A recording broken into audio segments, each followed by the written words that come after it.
C'était l'un des moments les plus attendus de la visite d'Emmanuel Macron aux États-Unis. La rencontre sur le nucléaire iranien dans le bureau ovale.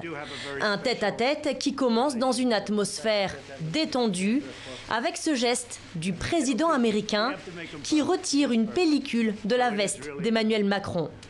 Mais très vite, Donald Trump hausse le ton et avertit l'Iran. Cet accord est un désastre. Les Iraniens ne vont rien relancer du tout, sinon ils auront de gros problèmes, plus gros que tout ce qu'ils ont connu auparavant. Et vous pouvez prendre note, s'ils relancent le programme nucléaire, ils vont avoir de très gros problèmes. Après 2 heures de discussion, le ton s'est apaisé. Les deux chefs d'État évoquent un nouvel accord sur l'Iran, une possibilité qu'Emmanuel Macron avait pourtant exclue dans un premier temps.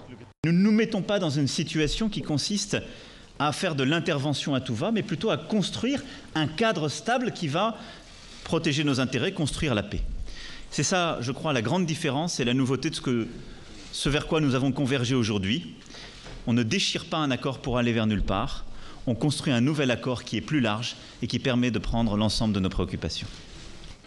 Alors, échec pour Emmanuel Macron? Pas vraiment. Car c'est la première fois que Donald Trump ne ferme pas la porte à un éventuel nouvel accord sur le nucléaire iranien. Il faut dire que les deux présidents ont besoin l'un de l'autre.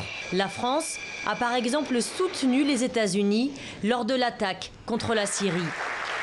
Et du côté de l'administration américaine, on va même jusqu'à dire que les deux présidents se ressemblent. C'est impressionnant quand on pense aux similitudes entre vous deux.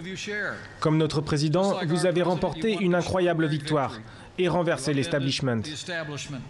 Ce mercredi, l'opération séduction continue pour Emmanuel Macron avec son discours devant le Congrès américain.